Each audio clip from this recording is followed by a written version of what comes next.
Birmingham airport, England, 10 जुलाई 1990 सुबह के 7:30 take off से पहले प्लेन का इंस्पेक्शन किया जा रहा था। 81 पैसेंजर और 6 क्रू मेंबर एक एक करके प्लेन में सवार होने लगे। इस प्लेन को मालगा एयरपोर्ट, स्पेन जाना था।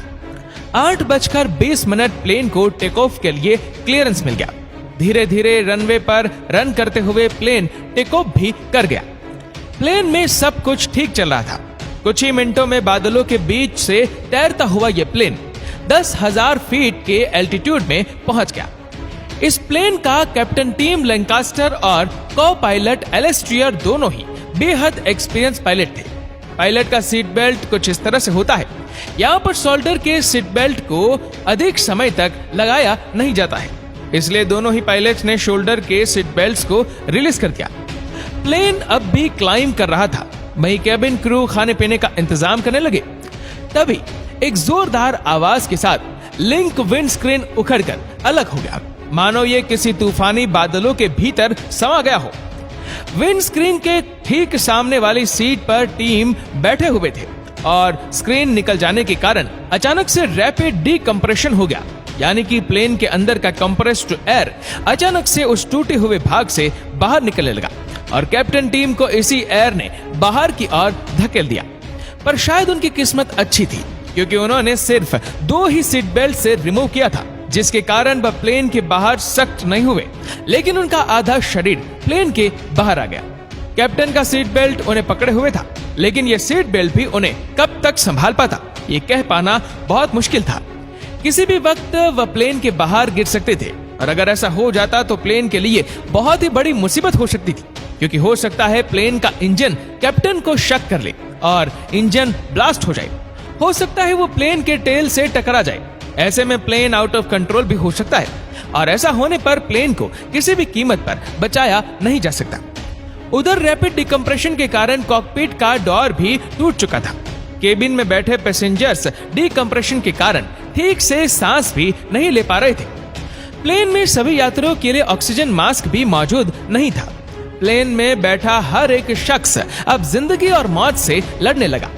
इस प्लेन को बचाने का सिर्फ एक ही रास्ता था, जल्द से जल्द किसी नजदीकी एयरपोर्ट में प्लेन को लैंड करा दिया जाए। लेकिन इससे पहले कि ये कहीं लैंड करते, एक एक करके ढेर सारी मुश्किलें पायलट के सामने आने लगी। विंडस्क्रीन के निकल जाने से ढेर सारा फोर्स केबिन में एंटर करने लगा। वह सभी चीजें जो किसी से बंधी हुई नहीं थी, वह कॉकपिट में तैरने लगी। लग रहा था मानो दिन के उजाले में भी आंखों के सामने अंधेरा छा गया हो। तेज हवाएं लगातार कॉकपिट में एंटर कर रही थी। को पायलट को ऐसा लग रहा था मानो वह किसी प्लेन के कॉकपिट में नहीं, बल्कि किसी टॉर्नेडो के बीच में बैठे हुए हैं। उधर पायलट का आधा शरीर अब भी प्लेन के बाहर ही था। को पायलट बस अभी सोच ही रही थी कि इन समस्याओं से कैसे निपटा जाए। इतने में एक और प्रॉब्लम आ गई। अचानक से ऑटो पायलट डिस्कनेक्ट हो गया।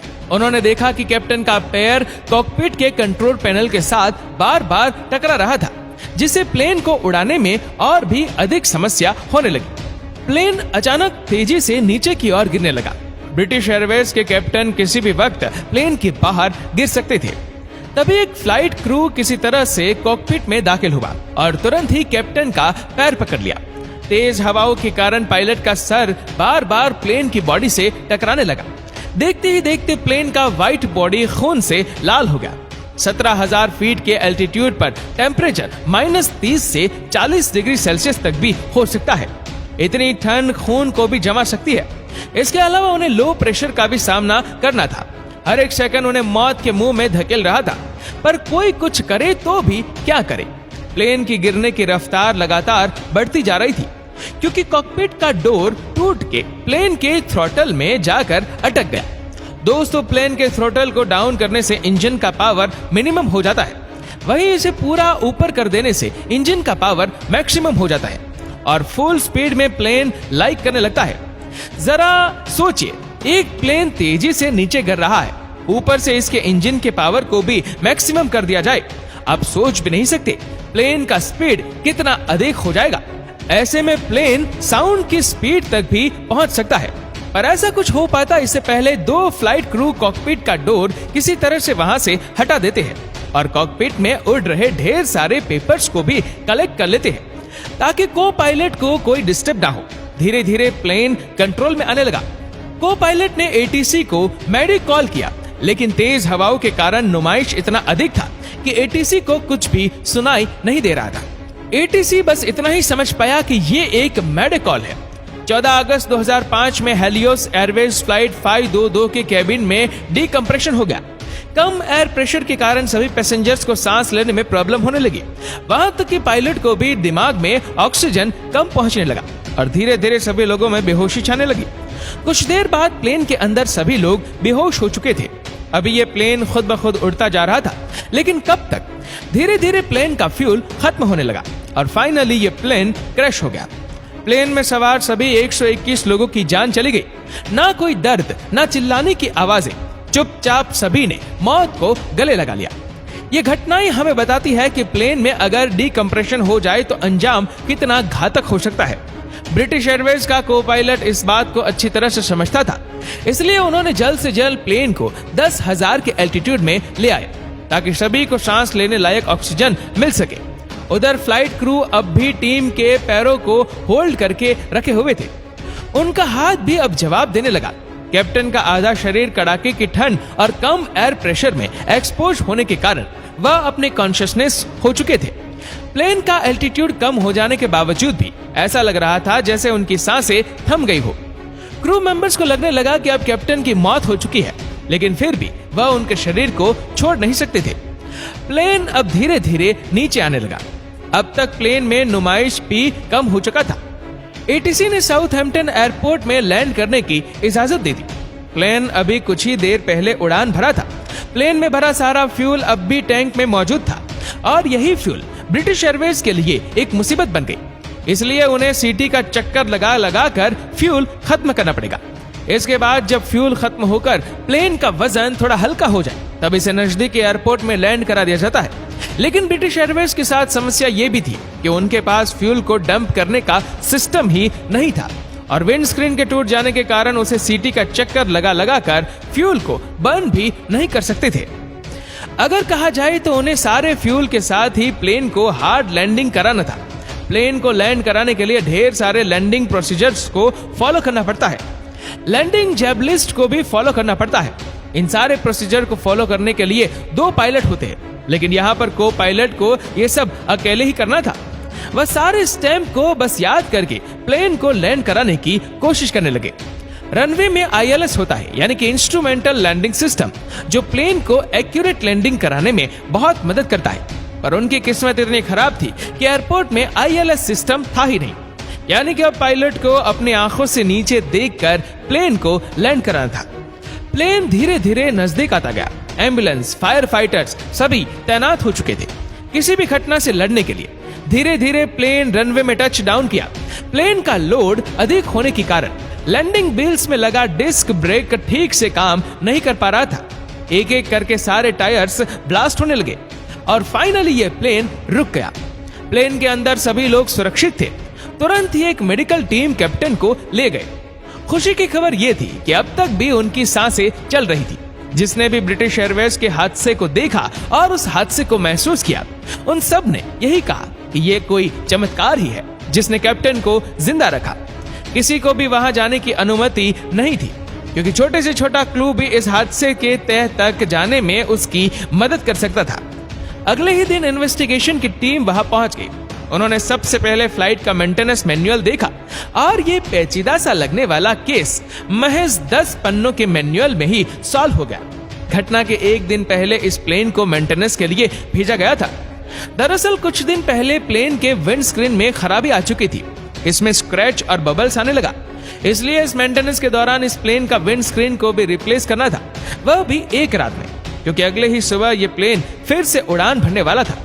मेंटेनेंस इंजीनियर रातों रात प्लेन के विंड स्क्रीन को चेंज करने में लग गए। मेंटेनेंस इंजीनियर अपने काम में काफी माहिर थे। शायद इसे एक्सपीरियंस ने उन्हें ओवर कॉन्फिडेंस बना दिया। कौन से प्लेन में कहां पर कौन सा बोल्ट लगता है, इसका एक चार्ट बना होता है, लेकिन उस इंजीनियर ने अपने एक्सपीरियंस के हिसाब से ही काम करना सही समझा और उस चार्ट को इग्नोर कर दिया। उन्होंने विंड स्क्रीन के बोल्ट को लिया और न्यू बोल्ट को अपने आंखों से देखकर ये अंदाजा लगाने लगा कि दोनों बोल्ट एक ही है या नहीं। दोस्तों, दिखने में तो दोनों बोल्ट एक ही जैसे थे, लेकिन उसके आकार में थोड़ा सा ऊंच नीच था। कुछ घंटों बाद उन्होंने सारे ऐसे बोल्ट को टाइट कर दिया जो उसका था ही नहीं। मेंटेनेंस में नॉर्मली 2 टीम होती है। फर्स्ट में वो लोग होते हैं जो प्लेन के किसी पार्ट को रिप्लेस करते हैं या प्लेन का सर्विसिंग करते हैं। वही दूसरी टीम ये देखती है कि जो भी काम प्लेन में किया गया वह सही तरीके से किया गया है या फिर उसमें कुछ खामी रह गई है। लेकिन ब्रिटिश एयरवेज के केस में ऐसा नहीं था। ये दोनों ही काम उसी इंजीनियर को दिया गया था, यानी कि उन्हें ही विंड स्क्रीन को रिप्लेस करना था और उन्हें ही देखना था कि ठीक से काम हुआ है या नहीं। अब क्योंकि उस इंजीनियर ने खुद अपने हाथों से विंड स्क्रीन को इंस्टॉल किया था, इसलिए उन्होंने विंड स्क्रीन का दोबारा से इंस्पेक्शन नहीं किया और अगले ही दिन ये प्लेन उड़ान भरने के लिए तैयार हो गया। कैप्टन को तो ये पता भी नहीं था कि जिस दिन को वो उड़ान करने जा रहा है वह जल्द ही मौत से सामना करा देगा। उड़ान के महज कुछ ही मिनट बाद करीब 17,000 फीट के एल्टीट्यूड पर एक जोरदार धमाके के साथ विंड स्क्रीन उखड़ के अलग हो गया। इस प्लेन के विंड स्क्रीन का एक डिसएडवांटेज ये था कि उसके स्क्रीन को अंदर से नहीं बल्कि बाहर से फिट किया जाता था। फॉर एग्जाम्पल, ये पिक्चर में आप देख सकते हैं कि ये प्लेन का कॉकपिट है। यहाँ पर विंड स्क्रीन के चारों और बाहर से बोल्ट लगा होता है। हालांकि कुछ बोल्ट को अंदर से भी टाइप किया जाता है, लेकिन यहाँ पर मेन फोकस है कि विंड स्क्रीन को बाहर से लगाया जाता है। अगर इसी पिक्चर को दूसरी साइड से देखें तो ये है प्लेन का कॉकपिट। अब यहाँ पर हम रेड कलर से विंड स्क्रीन बना देते हैं जो कि अंदर से लगाया गया है। यहाँ पर अगर इसके बोल्ट खुल भी जाए या किसी तरह का डैमेज हो जाए तो प्लेन का ये मिडल बॉडी चारों तरफ से होल्ड कर लेगा, विंड स्क्रीन को बाहर सक होने नहीं देगा। अब हम इस विंड स्क्रीन को मिटाकर बाहर से इंस्टॉल करते हैं। बाहर से इंस्टॉल करने पर सबसे बड़ा प्रॉब्लम ये होता है कि इसका बोल्ट अगर खुल जाए या किसी तरह का डैमेज हो जाए तो ये जो प्लेन का मिडल बॉडी है ये विंड स्क्रीन को होल्ड नहीं कर पाएगा और ये विंड स्क्रीन आसानी से उखड़ के अलग हो सकता है। ऐसा ही ब्रिटिश एयरवेज के साथ भी हुआ था, इसलिए प्लेन का बॉडी इसे होल्ड नहीं कर पाया। गलत बोल्ट का यूज करने के कारण विंड स्क्रीन कमजोर होता गया और फाइनली ये उखड़ के अलग हो गया। पर पायलट की बहादुरी ने सभी को मौत के मुंह से बाहर निकाल दिया। ऐसे पायलट को तो हमारा सैल्यूट है। दोस्तों, इस वीडियो को लेकर आपकी क्या राय है नीचे कमेंट करके जरूर बताएगा और अगर आपको वीडियो अच्छा लगा हो तो वीडियो को लाइक करेगा, शेयर करेगा ज्यादा से ज्यादा लोगों तक और ऐसी ही और भी रोचक जानकारियों के लिए सब्सक्राइब करें हमारे यूट्यूब चैनल को और फेसबुक पर फॉलो करें हमारे पेज को। धन्यवाद।